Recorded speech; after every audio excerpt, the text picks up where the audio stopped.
Head over to our contest page and enter for your chance to win a pair of passes to an early screening of Gladiator 2 in theaters November 22nd. That's KFAN.com, keyword contest for your chance to win.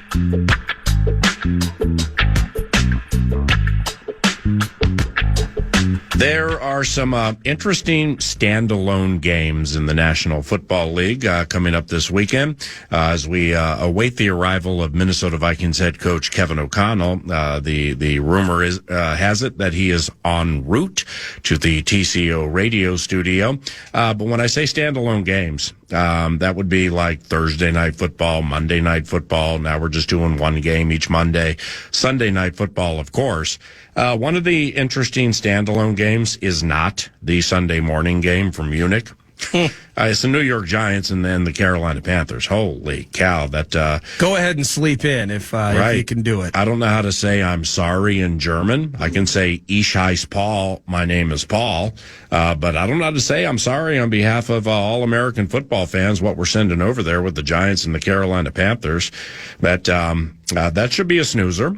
But Thursday night, a couple of days from now, Cincinnati at Baltimore. That's going to be a sweet one. Absolutely, because Joey Burrow, forget the fact that he just blew out a bad Raiders team, but from 4-5, I think they might have been 2 wins, maybe 3-5 before that. But they've sustained some injuries, but Burrow's always cool to watch. I'm a Joe Burrow fan, like many people are. I mean, they were 1-4, I think, at one point. What I was thinking. So, yeah, I thought it was like 2-5 or something. Yeah, so 3 of their last 4. 1-4. And they're on the come. I mean, other than Cleveland, though, that's a busy division there with the Ravens and what they're doing after starting, I think, 0-2. The Steelers trying to work their way through things with Russ. Yeah. Like, that's kind of a badass division again after it looked, I mean, just destitute. They're figuring out how to use Chase Brown in the run game with Zach Joe Moss. Mixon.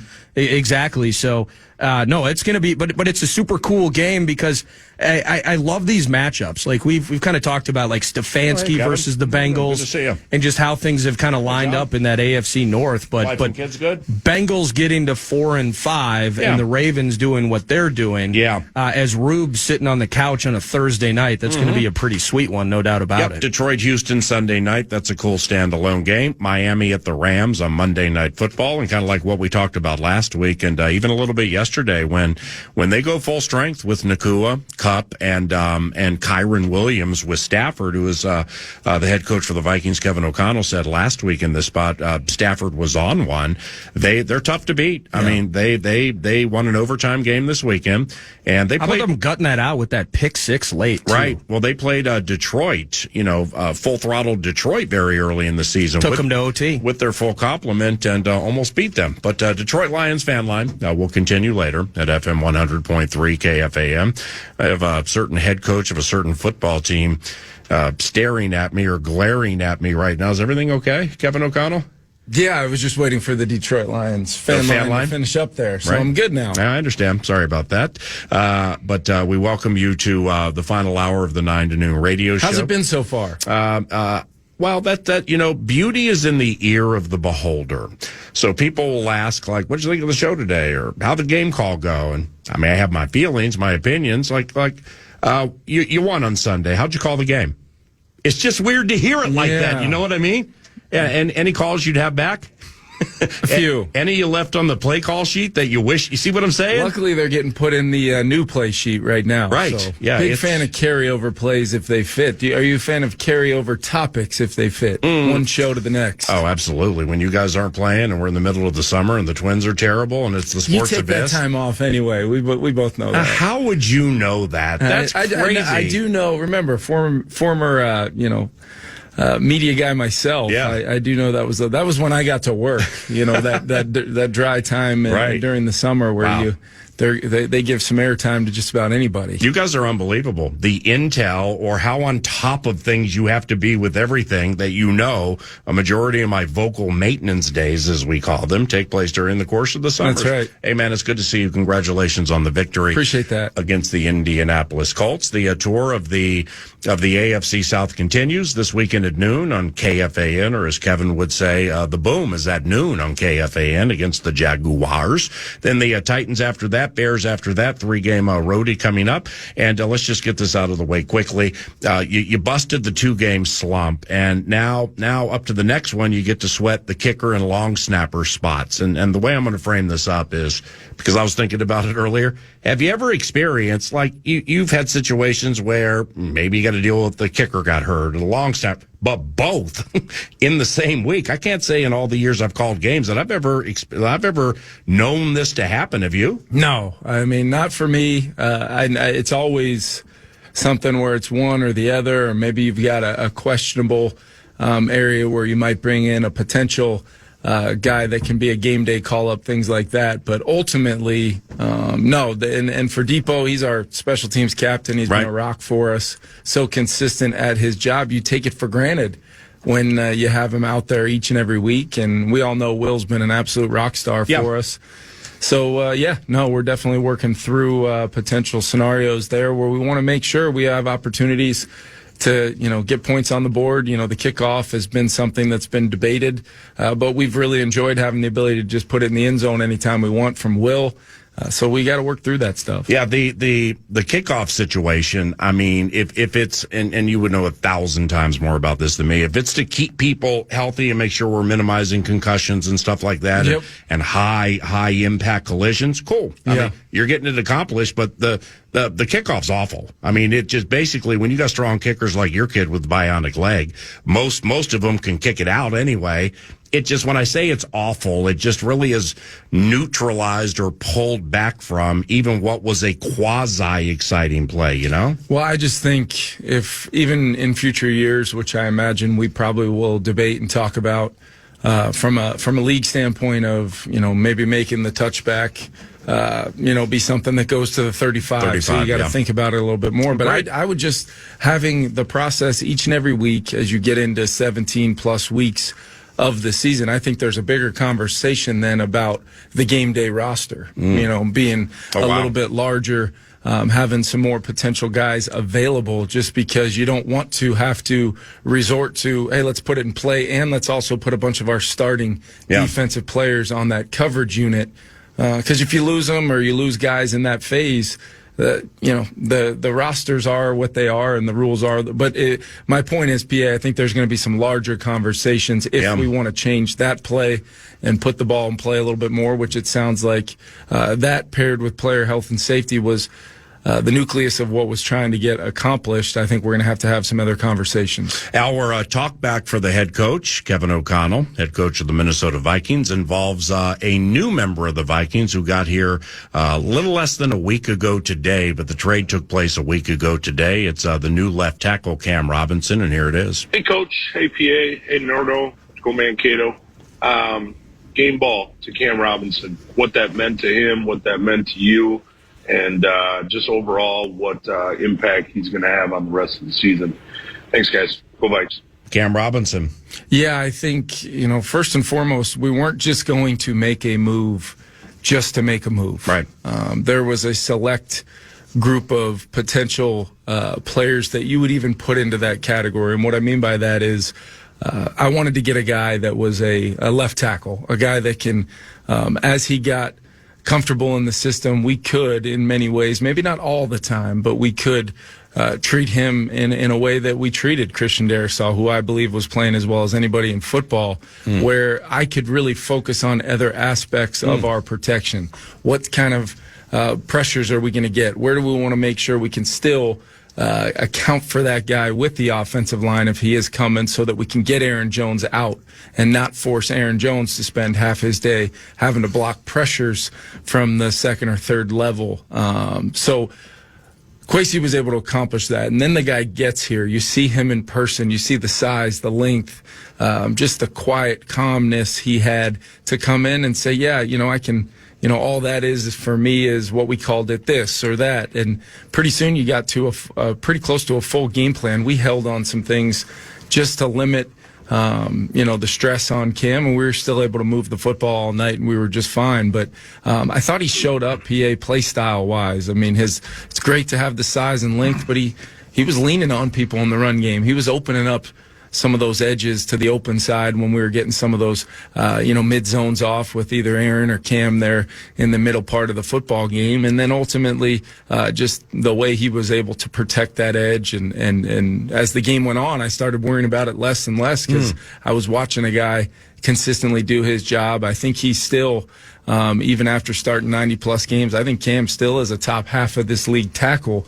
And to acquire that the way we did, to really give up what I think will be, when it's all said and done, comp picks included, for potentially the work Cam puts in here. I think it's going to end up being one of the biggest moves that we've done here, considering it was such a moment where we needed to solidify that. What it did for the rest of the offensive line and what it will do moving forward, I think was huge. As we look ahead, I still want to highlight Brian O'Neill. I know I said it in my press conference yesterday, but I want to highlight the fact that I think he's playing some of the best football of his career. That's saying something because he's been so ultra consistent for such a long time for the Minnesota Vikings, but he is, and it's showing up in the run game, it's showing up in the pass phase, and knowing we're going to be able to have a guy like Cam on the other side is going to be huge for us moving forward because I think we've got two real tackles that we can rely on, and that's saying that all-knowing Christian Darrisaw just got all fixed up yesterday, and he's doing great and will come back great in 2025, but what a move by Kwesi, and as the play caller and head coach to know we got that big old sucker in our building ready to roll from day one like he was huge for me. Well, and when I saw you 3.5 hours, 3:45 before the game Sunday, when we tape our pregame that airs 5 minutes before the kickoff. I didn't know we were allowed to say that. Well, I no. thought that was... Well, no, that's at home. On the road, no. When we say we're by the stanchion or it sure is windy, good. or how about Gorilla Guy at this Raiders game yelling at you through the mask? Well, no, that's, you know how the game works. But see, when I asked you that question about Cam, yep, it's you just answered it. But I mean, I didn't, because I hadn't watched him play here, and I didn't want to disrespect anybody. And plus, we only have 3 to 5 minutes. But like the way I really wanted to put it was when I said, "Hey, is Cam the kind of guy you got to handcuff somebody to, or is he quite accomplished on his own?" What I was thinking, I may be wrong here, is like I'm trying to like channel my inner Kevin O'Connell. I've waited this long for T.J. Hawkinson. The last thing I want to do is have to put somebody next to a left tackle. You know what I'm saying here? Yep. But I didn't want to disrespect anybody or jump down the road and like get into your mind. But I understand that, But I think you could probably even tell by not only the answer that I gave you, but the way in which I answered it. Yeah. I had total peace going into that game with Cam. Because of, my dialogue with him from the first moment he showed up to watching him practice on Thursday and Friday, and then just knowing that his mindset was one. He's played a lot of football in this league. Yeah, I know. 94 starts, including playoffs. Call it what you want to call it. I get to go play left tackle in the NFL this weekend and play against a team he knew well. Yeah. Play against a team he had played twice a year for a really long time. And play for a good team with a good offense. Exactly. So I was at peace with it, and what he went out and did. Yeah. I had no concerns that that's not exactly what he would go out and do, and that's why it all circles back to the quality of the move that it was, and to add a player like that was absolutely massive. So like you get asked this a lot when players are playing their former team. Darnold, okay? Seriously, the Darnold bit I felt played more than a lot of stuff I hear from the Niners last year because he's in all the right meetings, scout guy for the it was just kind of perfect. Well, like this is unique in that Cam was a Jaguar 7 days ago. Yeah. So from a coaching standpoint, with whatever he can share with you, if you even look for anything, like given it's so closely removed from playing the next opponent, but like what do coaches do in situations like that? Well, I think the big thing is he's got a memory bank logged of just personally blocking Josh Allen Hynes and Trayvon Walker and kind of knowing their strong suits. They're both really good players. I think that's the strength of their defense. It clearly is those edge players, how impactful they are. So he can clearly bring some things. Maybe it's even just him and Brian exchanging notes on, hey, how do we want to set these guys? How do we want to take advantage of, some of the information that I know over a long period of time? It works both ways on that. I'm sure they're highly aware of some things that Cam's really good at, some things where maybe they want to try to take advantage of that, and that's where we've got to do a good job putting him in good situations, clearly. Yep. But then there's conversations to be had, with whether it's Flo, whether it's Marcus Dixon, whether it's Mike Pettin, that maybe go granular of players along that offensive line or part of their some of their strengths and weaknesses, or maybe it's big picture with Flo of things that have given them problems in the past, things that over his time there with that offensive group and that staff in place, things that they talked about were their issues that maybe even didn't show up on the tape. Right. I think all of it's real, especially when you're talking about a high IQ player like Cam. So we do those things every week, whether it's a practice squad player that have played with a team before, or it's Stephon Gilmore, me calling. I FaceTimed him last week on Red Zone night to show him some clips and ask him from the game from 2022, what were you guys trying to accomplish with this? Yeah. How coverages and defense or how plays sometimes express themselves on the film. Sometimes they look nothing like what the paper looked like. Wow. Just how games change, and the spacing isn't always the same. The matchups, maybe where you thought guys would be, don't always play out that way. So having that real-time intel from real smart football players, I've mentioned this before, but like Bobby McCain for me, every single week I'm asking him questions in real time when he's on that scout team, seeing things at the safety position. How did that look to you? Did that look and feel the way that we're hoping it does to the defensive players we're going to play this week? And he's had unbelievable feedback that has had real-time influence on how we adjust or tweak a play and then run it. And it's the reason why it's successful. Wow. So, if players are capable of doing those things, I believe in that. I don't know if it's my background of basically only doing those things the last 3 years of my career, but I think it's incredibly impactful when you have really smart players. Well, see, what I love about that is like when I do interviews with other radio stations talking about you guys and games and stuff, I will say, hey, collaboration and or culture can be words that are trite in sports and or life. They're overused. Yep. But it's not here. And then I'll offer up some examples about, like what I thought of things at the end of 2021.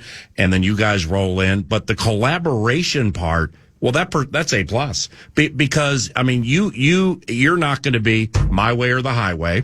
You're going to include somebody else's thought. But that person has to be confident to tell you, not that I don't like it, but, hey, I see what you're seeing here, but let's consider A, B, and C. Yeah. Well, that's you would know, you won a Super Bowl. That's what the best of the best naturally and authentically do, right? Yeah, and that's where you get to a place where, I try to pride myself on, if it takes every waking hour of a day, I want to try to limit any and all blind spots that I might have. And sometimes you get so caught up in the film, which is the most important thing. But when you have information at your disposal from smart football players, maybe coaches, whatever it is, you've got to take all that information into account, try to find ways to maximize the usage of it, and then highlight it. I can't tell you how many times I've told our team this year on a Monday, hey, give it up for Bobby McCain for that Wednesday adjustment to this thing. That's sweet. Otherwise, maybe it doesn't happen.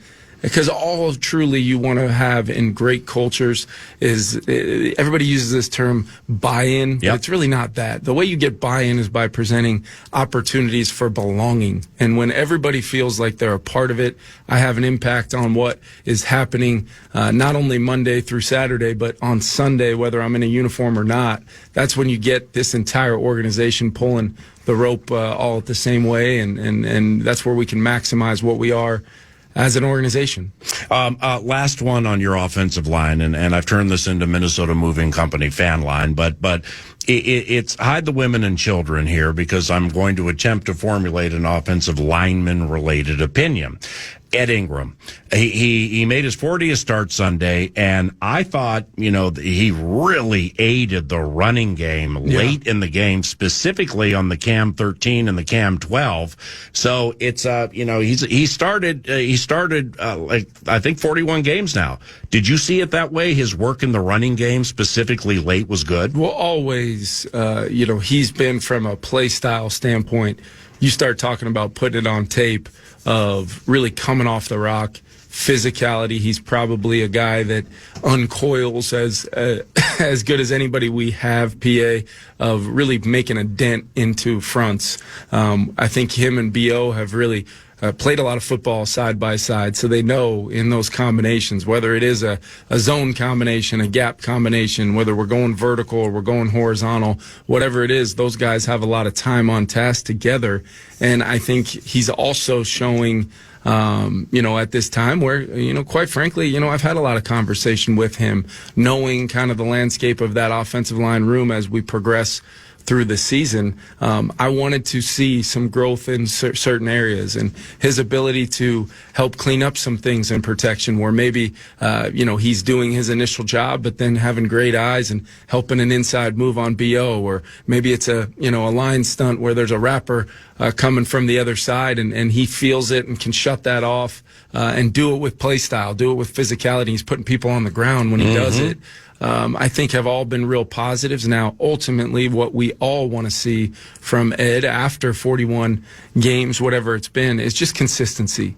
The ability to do it snap in and snap out without any letdown is kind of the next step for him, and I think he's very much capable of doing it, and I continue to look forward to seeing it. Harrison Smith, Harry had some sweet hits in the Colts win, specifically late. Did that lead you to giving him the game ball or a game ball? Well, it was, we talked so much, about turnovers being a critical stat, and not even so much. We had some turnovers offensively that I think that game looks differently, specifically late, if we're able to sustain a little bit more offensively, get points out of our field goal opportunities. We know Will, potentially might have, had something to aggravate and kind of cause the quad an issue early in the game, and then might have affected the chance at those 6 points.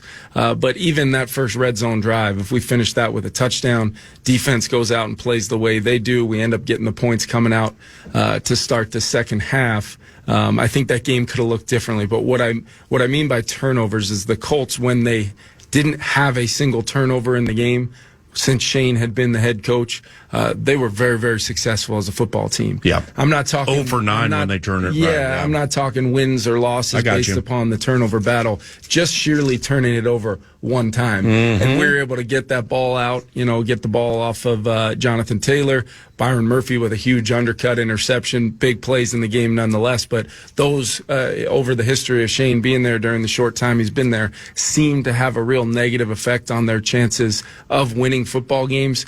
And then ultimately, getting some stops as well at some other point in times in the game, giving us a chance to put that 21 points on the board in the second half, I thought was critical. The Kevin O'Connell, head coach of the Minnesota Vikings, for a few more minutes. He joins each and every Tuesday from the TCO radio studios. Jonathan Grenard, it was 7 sacks, which leads the team, 48 pressures, which leads the NFL. He's just like with Van Ginkel and with Cashman. It's like I'm not watching the AFC that closely during seasons. I'm watching the NFC North. If you got an AFC team on the schedule, I get ready the best I had no idea Grenard impacted the run game the way he does. Like even some Taylor bend-back plays, looks like a nice big hole there, and he just gets a little bit of the calf to slow the whole thing. He's tenacious. He's had a fantastic season, hasn't he? He really has, and it's all goes back to he was, the rest of the free agency plan from last year, whether you're talking as you look at all those pieces coming together of Van Ginkel, Cashman, bringing in Shaq Griffin, even a move like we made for Aaron Jones, getting the opportunity to bring him here. It all started with Jonathan Grenard. Yeah. It all started with knowing that we could solidify that primary 1A pass rushing position, and because sometimes in this league, that the next closest thing to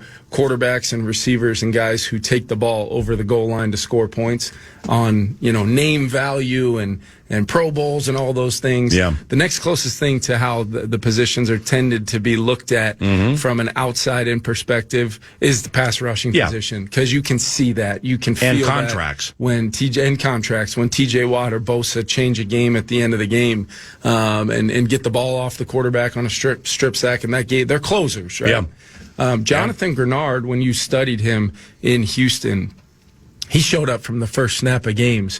Play style, he was electric coming off the ball with that first step. He was going forward a lot. He was willing. many times to set a great edge in the run game, chase it down like you're talking about on the backside. And it's just the effort. And then he's a physically gifted athlete where he's explosive. He's got an unbelievable repertoire of moves. And then he's really coming into his own. Kwesi always talks about pass rushers taking time because you really have to learn your fastball. You got to learn your off-speed pitches and how you're going to use them based upon the tackle, how he's setting you, how he's playing you in a game. I think Jonathan Grenard has taken the next step, which is saying something because he had a really, really good year last year in Houston. But how he's fit into Brian Flores' defense, how he works on all downs for us. The hardest part is just making sure he doesn't play 1,000 snaps a week just because you want him out there every single snap. But it was good to see Dallas Turner show up and really impact the game. And Van Ginkel was always, was his normal self impacting the game. I have a Jefferson question that I have to get in. So just a couple of seconds on this. Any shot Cashy in that troubled toe make it back this week? I think so. He's going to be every single week. We've got to see what he can handle from the workload throughout the week. And even if it's limited work, and then we can get him a little bit more towards the end of the week, we'll just see. It's those things are so tricky, as you know, and you really don't want to set him back when we're looking at kind of things for the long haul here. Now, we'll see how his workload can look this week. I know he was close to maybe giving it a go for a practice Thursday and then into Friday, but we decided to hold back last week, and it's a true day-to-day, week-to-week thing right now. But he is a huge part of our defense getting him back. Last one. Justin just loves throwing passes. Do you love calling those plays, or are you nervous when a non-quarterback is throwing the ball, even though you've repped it 100 times during the week? I do not get nervous one bit when it's going to be Justin. We've done some other things with potentially some other guys throwing the ball. We've had some things up that we haven't called that I think there'll be a proper time and place for. They all think they can throw. But everybody does until that moment where the play gets called and they're going to have that football in their hands. And I always tell those guys, everybody wants that smoke until they actually get it. And but Justin, I mean, you look back on it, he's always had the ability to make a good decision if maybe the look's not there, or we get fooled and didn't can out of a play to change it, based upon we didn't get the look we wanted. We've had that happen. He pulled one back this year, which was an example of that, where it was not exactly the look that we wanted on the play. Wow. We end up running the play anyway, and he still gets a positive outcome out of the play, moving it forward, doesn't put it at risk, doesn't make a bad decision with it. But there's something to be said on that particular play. His ability to catch the ball, and then when Justin Jefferson catches the ball and goes forward like he simulated he was doing, the reaction of that entire defense. I thought there was still a little meat on that bone to get even more than we did on the play. So maybe we'll have to come back to that at some point. But it's been a big play for us. We've had some success. Dalvin Cook early on in 22 got called back for a penalty last year against the Niners. A little success. The Niners stole one of your non-quarterback pass plays, ran it in the Super Bowl for a touchdown. That's right. I'd say it's a little success. That's right, man. Thank you, Kevin. Thank you, PA. Kevin O'Connell, head coach of the Minnesota Vikings, and I'm Paul Allen. John Hynes, coach of the Minnesota Wild, joins us next. And real quick before we go to break, the fan in 2 minutes. Junk Trunk want to give you a shot to put $1,000 in your hand with our national cash contest. Enter the keyword BANK at KFAN.com now for your shot at winning. That's keyword BANK. Enter it now at KFAN.com.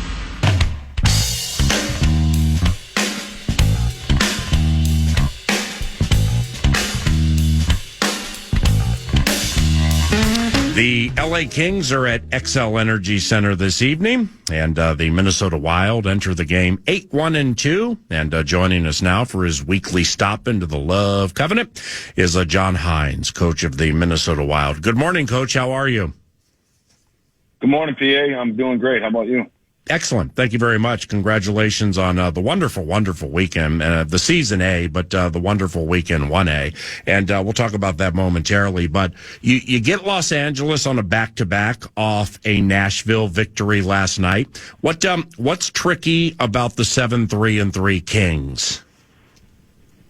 Well, I think they're playing a really strong team game. I think defensively their numbers are all really strong. Their special teams have been strong as well. And, they have some high-end offensive talent that, if you're not attentive when those guys are on the ice, they're, sharp shooting, highly skilled players that they can make you pay. So I think they have a good combination of strong 5-on-5, some elite talent, and they're strong in special teams right now. What from your time either coaching elsewhere or here, or just your being an elite hockey mind, Anze Kopitar, what do you think of him? I've just always been a fan from afar. He scores last night. He already has 5 goals. He's 37 years of age in his 18th season, so us old guys got to stick together. But Kopitar's had an awesome career, hasn't he? Yeah, he's had a great career, and he's one of those special players in the league. He's a big, strong centerman. He can play against top players. He's one of the best defensive forwards in the league year in and year out. And then also he's a strong two-way guy that obviously can score. He's got 5 goals early in the year here, and he's got a great shot. He finds his way around the net into scoring areas. Even the goal he scored last night, it's kind of a rebound. He's below the goal line, and he just got poise and weights and just banks it off Saros's back and right into the net from below the goal line. That's just a kind of a savvy, smart play, and that's what his game's about. Your victories over the weekend, Friday and Sunday, and quality wins. They're all quality because winning is hard, specifically in hockey. But Tampa Bay and Toronto, you win a couple in front of the home crowd, which is always good for the bottom line. But it seems like you guys are well equipped to win several ways, right? Like you can beat Tampa Bay in a speed game and then beat Toronto in a game that became quite physical. Yeah, I think that's something that, we wanted to address. I kind of going back to the end of last year into the off season was just trying to make sure that, we surrounded some of the top players, that are expected to produce offense for us with some depth offense, but not only depth offense, some guys that can come in and add to the penalty kill, guys that are strong 5-on-5 players.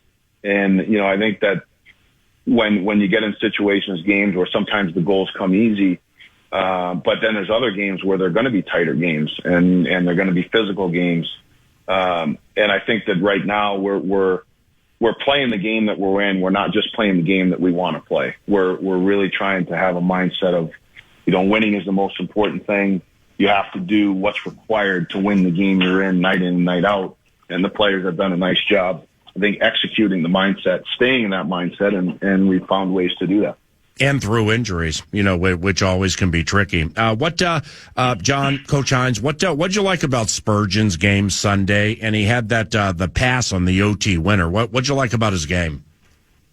Yeah, I thought Spurgeon had a really strong game. We kind of paired he and Brodin and Middleton in favor against Matthews' line, kind of shared coverage on that. I thought he did a great job with that. Skating was a factor in the game for him. That's one of his biggest assets. I thought when he was called upon to defend against some bigger players, he was hard in those areas. He looked strong and confident, and obviously he had a 2-point night, which was great to see. And I think just even that play in overtime where he's got to turn and pivot and really accelerate and then turn and make another play and beat Domi to the puck. I think that just uplifts him a little bit more too, and the confidence in his body and, the impact that he can have on the game for us in multiple ways. Has Declan Chisholm taken a step forward, and if so, in what areas? Yeah, I think Chisley's done a good job. He's a couple areas. He got stronger over the summer, so his ability to defend hard has improved, whether it's line rush defense or his box outs at the net front or being able to get in the corners and close quick and separate the man from the puck. Those have all been elevated. And the other part is he's a good skating defenseman that has offensive instincts. But I think his decision making of when to join the rush, when to make a play, or when to just keep it simple is getting better and better. John Hynes, coach of the Minnesota Wild, 9 to noon. It's 11:40. Good morning. Time for a couple more. And 8-1-2 is fantastic. This isn't, hyper-analyzing any of your personnel or players. It's kind of just a general question when you have such a good record. Does a coach or coaches have to monitor the hunger level to make sure that the players or whomever don't become overly satisfied with this hot start? Yes, I think you're always like that as a coach. I think you're trying to monitor your team and seeing their attitudes, their body language, their engagement, daily, whether it's individually or in meetings and practices. What's the locker room like before the game? So you're always monitoring those things, and we've had discussions about that of why really focusing on, okay, why are we winning games? Why have we set ourselves up to have a good start? And it's been the action, it's been the mindset. Come to work every day, whether it's practice, put the work in that's required to win night in and night out, and that's what makes good teams good, is they're willing to do that and they're not satisfied, and understanding why we're having success and what does that entail and how do we keep that going. So it's a constant. You're constantly monitoring it and discussing it with them, but then ultimately it comes down to, their mindset. And right now, even today, like day off yesterday, they come in today, they're attentive, they're live in the meeting, they're paying attention. We had a good crisp skate this morning, so we're in a good place, but now we got to make sure that we're in that competitive mindset again when we come back to the rink. Excellent answer. Thank you for that. Last one here. Kaprizov. Kirill is tied for first in the NHL with 21 points. Depth guys like, let's say, Foligno, Gaudreau, Hartsey, Ryan Hartman comes back recently, producing and amplifying the situation. I know it's important, but like, how important is it to you guys, specifically with those three, amplifying and complementing the high-end stuff that's happening with, say, Kaprizov? Well, it's very important. It's obviously you see in the last couple of games it truly matters, because you have guys that you're expecting, or they're expecting to be point producers and offensive play drivers every night, and offense. Sometimes you can do everything right and the puck doesn't go in the net for you. But I think when you have contributions throughout your lineup, it just makes you a tougher team to play against. If Kirill's line's getting a hard matchup against maybe the best defensive D-man and whoever it might be, and all of a sudden you can come on with, say, Gaudreau's line, and they're going to attack their matchup. And if they can win that, now you're able to score in different ways, scoring throughout your lineup. It takes some of the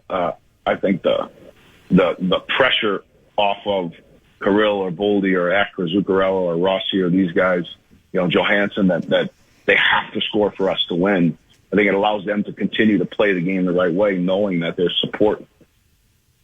Appreciate you. Keep everybody healthy tonight. Best of luck against the Kings, and we'll chat soon, all right? All right, thanks, PA. See ya. See you, bud. John Hynes, coach of the Minnesota Wild. We'll be right back.